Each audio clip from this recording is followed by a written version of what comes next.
Salut à toi qui regarde cette vidéo, sois le bienvenu sur ma chaîne. Si tu me suis, c'est certainement que tu as envie de cheminer avec Jésus. Alors il te faut absolument une Bible. En effet, rien de mieux pour connaître la parole de Dieu. Mais voilà, il en existe une multitude. Alors laquelle choisir? Premier petit conseil basique, procure-toi une Bible dans ta langue maternelle. C'est évident et il faut savoir que la Bible a été traduite dans énormément de langues. Donc il y a de fortes chances que tu trouves une Bible dans ta langue maternelle. Avant de t'aider, en tout cas je vais essayer, à choisir une Bible, revenons sur ce qu'est la Bible. Peut-être le sais-tu déjà, la Bible, c'est un ensemble de livres qui ont été reconnus comme sacrés, c'est-à-dire d'inspiration divine. Alors les différentes religions chrétiennes ne sont pas tout à fait d'accord sur le nombre exact de livres à inclure dans la Bible. Mais on va simplifier ici et on va constater que quand même sur l'essentiel, elles sont d'accord. Et si tu veux en savoir un petit peu plus, je te mettrai sous cette vidéo un lien pour creuser la question. La Bible, comme tu le sais certainement, est composée de deux grandes parties, l'Ancien et le Nouveau Testament. L'Ancien Testament correspond à la Bible des Juifs et a été écrit en hébreu. Le Nouveau Testament, quant à lui, a été rédigé en grec et correspond aux textes relatifs à Jésus et aux premiers enseignements de ses premiers disciples. Dans un premier temps, tu peux ne te procurer qu'une Dans un premier temps, tu peux n'acheter qu'un Nouveau Testament. Voici, ici j'en ai trois différents. J'ai le Nouveau Testament de la Tob, le Nouveau Testament Second 21 qui coûte vraiment pas cher, 2,90 € et que voilà, j'achète pour donner aux nouveaux chrétiens que je connais. Et le Nouveau Testament et les psaumes de la traduction de la traduction officielle pour la liturgie. Là, ce que j'aime bien, c'est qu'il y a les psaumes avec le Nouveau Testament. C'est vraiment édifiant, les psaumes. Voilà. Donc, dans un premier temps, tu peux n'acheter que ça. L'avantage, déjà, ça te paraît petit, donc peut-être ça t'aidera à entrer dans la lecture si jamais tu n'aimes pas trop lire. Toutefois, si tu décides d'acheter une Bible complète, je te conseille quand même de débuter par le Nouveau Testament. Certes, ce n'est pas chronologique, puisqu'effectivement la Bible a un sens chronologique de lecture a priori, mais c'est beaucoup plus simple de commencer par le Nouveau Testament. Tu peux même décider de ne commencer que par un évangile et te consacrer déjà un certain temps à l'étude de cet évangile pour être sûr de bien tout comprendre avant d'entamer une lecture plus approfondie des autres textes. Voilà, j'essaierai de te reparler de comment lire la Bible une autre fois. Voilà, tadam, toutes les Bibles que je possède, je les ai sorties pour l'occasion. Donc je t'ai montré les Nouveaux Testaments. Celui-ci, c'est le premier que j'ai eu. C'est le Nouveau Testament de la Tob. Elle existe, la Tob, c'est une Bible aussi entière. C'est la traduction œcuménique biblique. Enfin, de la Bible plutôt. Traduction œcuménique de la Bible. Alors pourquoi œcuménique? Ça veut dire que les différentes religions chrétiennes ont collaboré. On a eu effectivement des personnes catholiques, protestantes et orthodoxes qui ont contribué à cette traduction. Voilà, moi je l'ai étudiée pour le catéchisme et c'est une très bonne version. Ensuite, j'ai eu la Bible de Jérusalem. Je l'ai en deux formats, comme tu vois. Un format qu'on peut qualifier de poche. Voici. Bon, après, il est quand même épais, hein, pour mettre dans la poche, c'est un petit peu lourd, mais voilà. Et la Bible de Jérusalem avec guide de lecture. Donc celle-ci est très riche parce qu'à la fin, par exemple, il y a des cartes, il y a des explications, il y a parfois des annotations en marge qui permettent de bien comprendre, parfois des illustrations également pour la compréhension. Je crois qu'elle n'est plus à vendre celle-ci que d'occasion, mais il y a d'autres Bibles du même type que tu trouveras. Et franchement, c'est une très très belle Bible, très riche. Alors moi je dirais que quand ma mère m'a donné celle-ci, le petit X, c'est qu'elle m'a dit « fais-y bien attention parce que c'est une édition de luxe ». Et c'est une très belle édition avec le fameux papier Bible très fin. Et j'avoue que j'ai eu très peur de l'abîmer et donc elle est pas mal restée sur mes étagères. Ce qui est un petit peu dommage et tu l'avoueras avec moi, c'est vraiment contre-productif. Voilà, la Bible ne doit pas rester que sur une étagère, évidemment. Enfin, la dernière Bible que j'ai eue, c'est celle-ci. La Bible Second 21. Il est écrit l'original avec les mots d'aujourd'hui. Coûte 1,90 €. Et celle qui est derrière, je te la présente juste après. Je t'en dirai un petit peu plus après sur cette Bible, mais c'est vraiment ma Bible coup de cœur. Tu vas te demander quelles sont les différences entre ces Bibles et toutes les autres. Mis à part la question du nombre de livres retenus exactement, que j'ai évoqué tout à l'heure mais que je préfère écarter, la vraie différence, c'est essentiellement un parti pris de traduction. C'est-à-dire qu'il y a différents types de traductions. Il y a des traductions qui vont être très proches du texte original, comme par exemple la Bible de Jérusalem. Ce sont des traductions qui vont être très riches, mais peut-être un petit peu plus complexes à appréhender. D'autres traductions, au contraire, vont faire le choix de privilégier la compréhension. C'est le cas de la Bible Second 21, comme je te disais, avec les mots d'aujourd'hui. Donc là, ça a des vertus pédagogiques, c'est plus facile à comprendre, mais certains vont lui reprocher, ou à cette traduction, il y a d'autres du même type, un appauvrissement des images de la Bible. Voilà, toutes ces critiques se justifient. Après, vraiment, il faut que chacun se sente libre de choisir. On peut préférer une version ou une autre.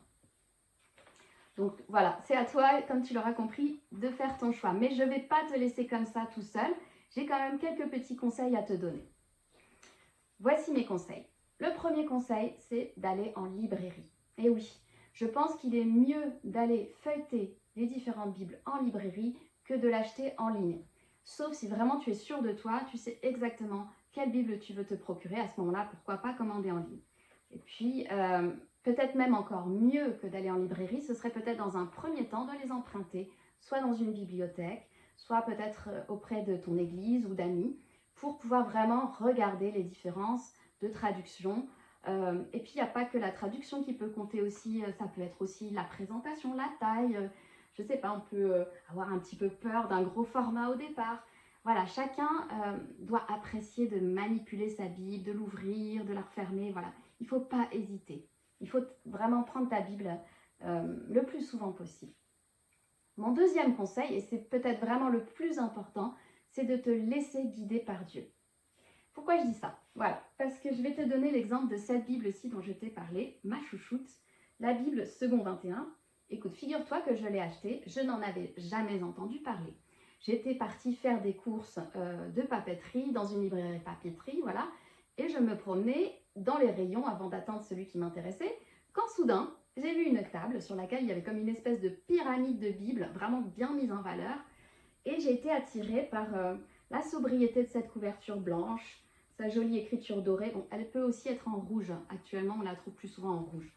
Et cet autocollant avec un prix imbattable, 1,90 €. Voilà, j'ai commencé à la feuilleter. Et puis, je me suis dit, 1,90 €, là, au moins, j'aurais pas peur de l'abîmer. D'ailleurs, tu vois, elle est un petit peu écornée. Voilà, les pages peuvent être légèrement abîmées.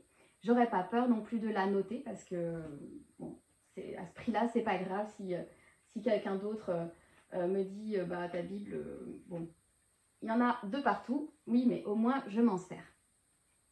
Donc je te disais, j'étais dans cette librairie papeterie en train de regarder cette Bible quand soudain une dame passant par là, et c'était pas une vendeuse, me dit en passant ah, elle est très bien cette Bible, et puis limite repart. Donc, moi je l'arrête, je dis ah bon, pourquoi? Et elle me dit elle est très facile à lire. C'est vrai que c'est en français avec les mots d'aujourd'hui.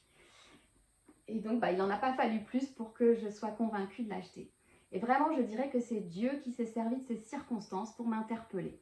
Parce qu'en fait mon problème, comme je te l'expliquais avec mon ancienne Bible, c'est que je n'osais pas tellement la manipuler, j'avais peur de l'abîmer. Et puis c'est vrai que le français était un petit peu plus complexe.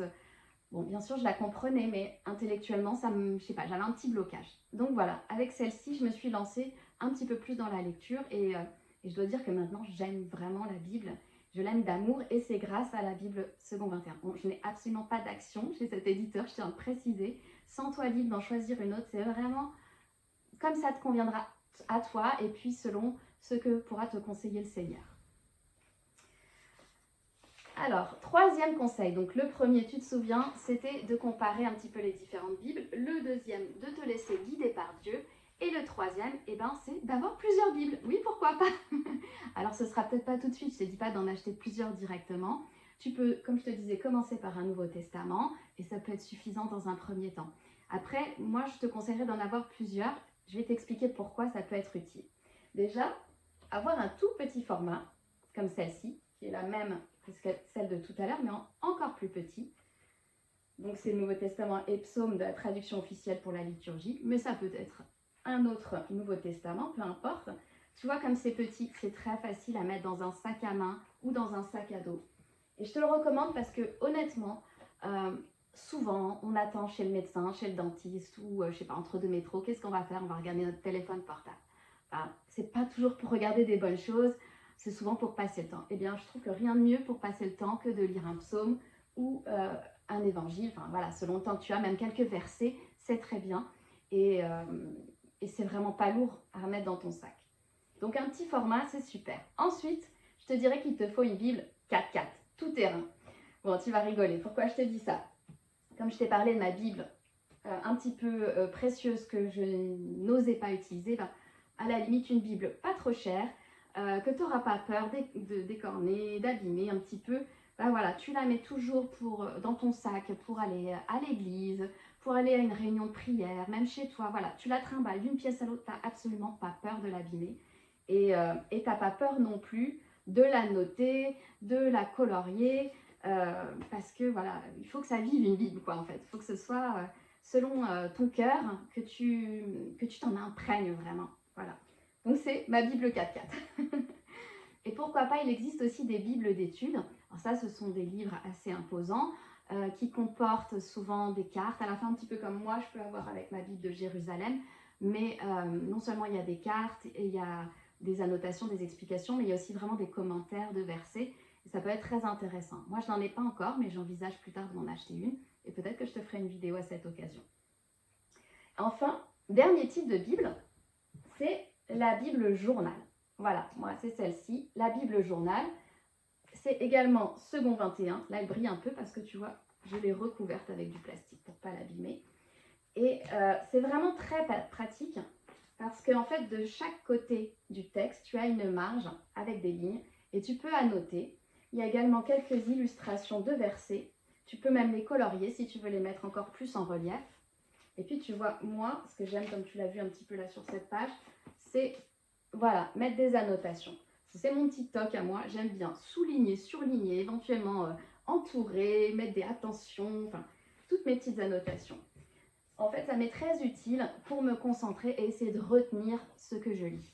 Parce que c'est quand même important de lire la Bible, de la laisser infuser, mais aussi de travailler avec sa Bible. Voilà, c'est ma manière à moi de travailler ma Bible.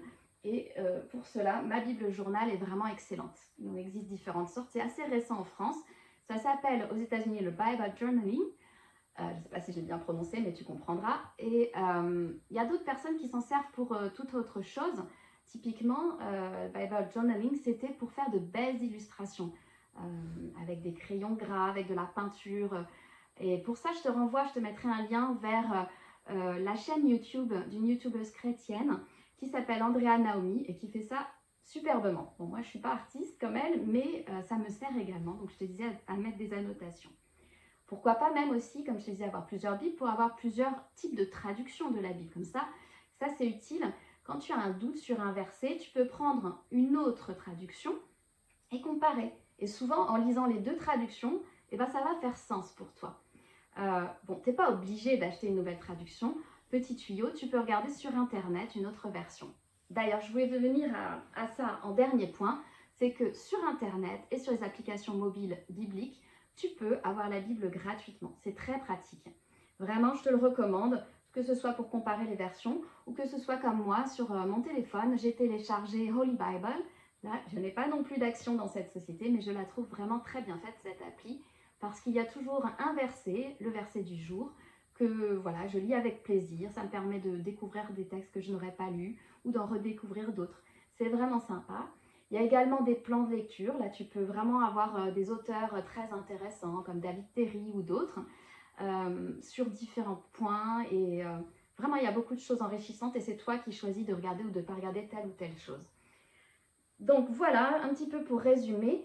Encore une chose, que ce soit sur Internet, il y a des sites comme EMCI TV ou d'autres, ou les applications comme Holy Bible, tu peux trouver la Bible audio. Et ça, c'est vraiment très précieux, la Bible audio, pour plusieurs cas.